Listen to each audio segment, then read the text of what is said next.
I got so much motherfucking design on right now. Break it down, bring it back, make it clap. I got 3 old thoughts, new block, wear that thing. Bitches on my line, and you know.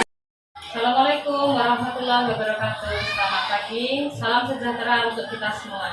Saya mahasiswa pasca sarjana Magister PIPS dari Universitas Kanjuruhan Malang. Berikut ini kami sampaikan tugas mata kuliah manajemen persekolahan yang dibimbing oleh Bapak Julius. Dalam tugas ini, saya akan memaparkan beberapa jenis kepemimpinan yang diselenggarakan di sekolah-sekolah atau lembaga-lembaga yang ada di daerah kami. Hari ini saya sudah bersama dengan Bapak Sugeng Budiono. Beliau salah satu pemimpin lembaga di daerah kami, Kabupaten Probolinggo. Ada beberapa yang ingin saya gali dari pengalaman beliau selama ini dalam memimpin. Yang pertama, pertanyaan dari saya adalah tentang kepemimpinan. Dalam memimpin, bagaimana cara Bapak untuk mengatasi berbagai masalah? Atau Bapak barangkali bisa menjelaskan kepada kami bagaimana cara kepemimpinan Bapak yang Bapak terapkan pada lembaga ini? Terima kasih Bu Erwin. Untuk kepemimpinan seorang kepala sekolah memang sangat berat. Mengapa saya katakan berat? Bahwasanya peran seorang pemimpin adalah merupakan peran yang harus memiliki kepribadian yang baik, terutama terhadap sikap pemimpin itu yang harus mempunyai ciri-ciri. Salah satunya harus rendah hati, juga menolong, atau yang namanya ya bagaimana terutama ini sabar. Kalau tidak sabar, salah. Kepemimpinan itu harus sabar dan harus memiliki sikap yang adil terhadap bawahannya. Nah, ini yang utama. Dan yang terakhir adalah pemimpin itu harus punya keahlian di bidangnya.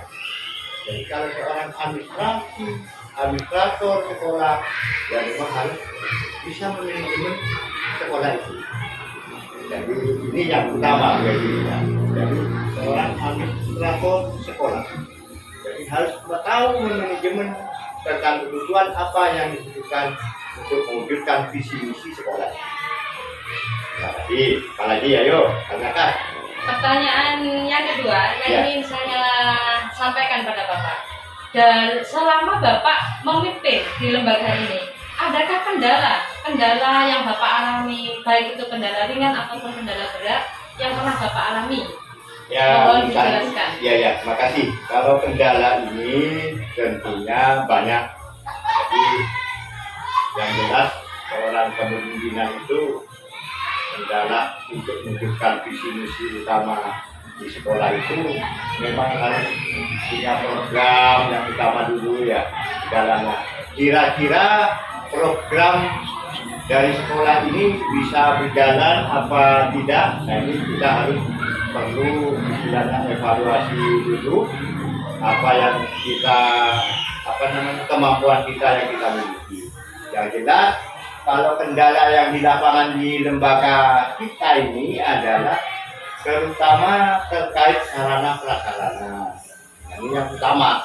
Sebab kalau banyak sarana prasarana tidak lengkap, ya termasuk gurunya lagi, guru yang tidak lengkap, ya juga jadi kendala. Yang lebih utama kebutuhan guru dan kepala sekolah ini yang sekarang yang lagi sangat disayangkan, bahwasanya kebutuhan kepala sekolah juga banyak yang merangkap, ya termasuk gurunya. Nah, ini guru yang harus betul-betul profesional mengikuti eranya, sehingga kalau guru yang namanya gaptek sudah tidak berlaku kalau kali ini. Nah, ini yang kendala-kendala di lapangan yang banyak. Jadi yang pertama tadi unsur guru dulu ya, unsur guru, sarana prasarana muridnya. Dan terakhir ini ada lagi, artinya kita komunikasi keluar dengan orang tua siswa. Nah ini kendalanya. Kadang-kadang banyak orang tua yang tidak peduli terhadap sekolahnya. Ini yang paling utama. Maka dari itu Erwin, lihat kita itu sebenarnya dukungan orang tua, peran serta masyarakat di luar ini perlu kita pupuk kerjasamanya lewat paguyuban kelas maupun komite sekolah. Jadi sumbangsih masyarakat ini perannya sangat untuk mewujudkan visi misi sekolah. Tidak ada lagi. Berarti kendala yang sering dialami adalah selain dari sarana dan prasarana adalah dari aspek guru sendiri Bapak ya. Ya, Jadi betul. guru itu harus yang kompeten, guru harus profesional. Ya. Jadi untuk memenuhi kebutuhan itu Bapak harus menyesuaikan dengan kemampuan Bapak, begitu ya? Betul. Dan perlu kita ketahui bahwa di daerah sini Probolinggo ini sedang kekurangan kepala sekolah. Jadi kami di sini banyak kepala sekolah yang mengangkat. Kemudian yang mau saya tanyakan lagi Bapak, terkait dengan kepemimpinan Bapak di lembaga ini, adakah bagian-bagian yang Bapak butuhkan? Bagian-bagian di sini bukan hanya dari sekolah. Itu kira-kira ada apa tidak? Kalau ada, mohon dijelaskan itu siapa, bagaimana sepak terjangnya begitu Bapak. Kalau sementara ini kebutuhan yang artinya sarana maksudnya. Pihak-pihak Bapak, pihak-pihak luar. Ya. Ini begini, terkait aturan pemerintah. Artinya pemerintah mengatur keputusan kepala sekolah harus mengikuti, namanya harus produknya dari guru penggerak. Sehingga ya kalau semuanya keputusan pemerintah ini sudah baku, ya setidaknya harus cepatnya kita genjot. Dengan adanya kekurangan banyak kepala sekolah, ya, nah ini harus betul mengikuti permen yang ada. Sehingga ini sangat berpengaruh kepada kebijakan, terutama kebijakan pemerintah. Sehingga urusan dunia pendidikan nanti ke depan tidak seperti hari ini yang harus lebih baik.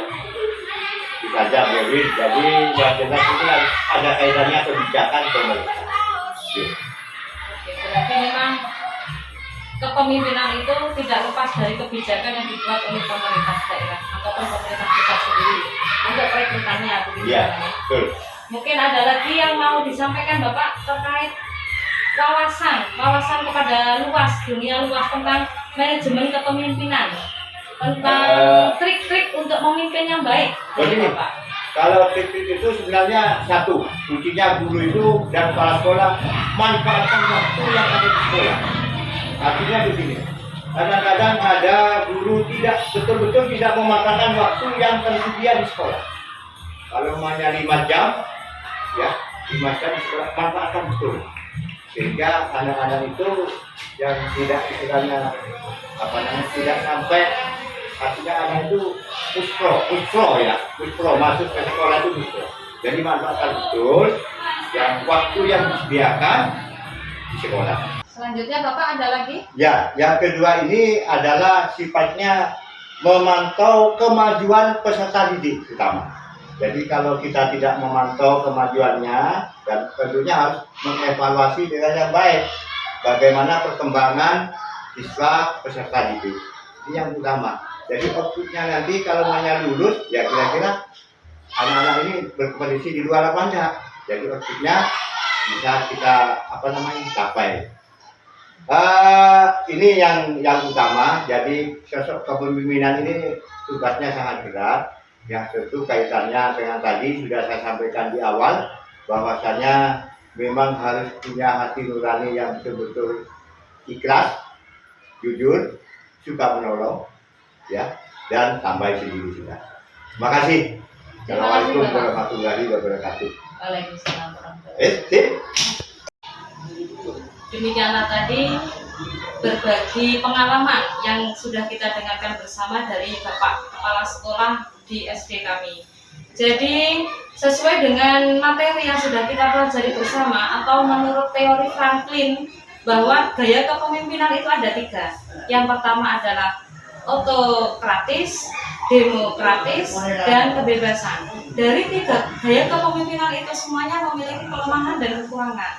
Yang pertama, otokratis. Di situ bahwa kepemimpinan ada di tangan pemimpin pusat. Jadi semua yang menghandle adalah pusat, atasan. Jadi semua yang bertanggung jawab juga atasan. Kemudian gaya kepemimpinan demokratis, bahwa di sini bagian elemen terendah adalah sumber yang mulia. Jadi semuanya dibentuk dari suara-suara kecil yang akan menjadi suatu keputusan bersama. Kemudian yang ketiga adalah kebebasan. Kebebasan ini sangat bertolak belakang dengan otokratis, di mana di situ semua pemimpin bebas tanpa bertanggung jawab terhadap yang ada di bawahnya, terhadap keputusan-keputusan yang akan diambil.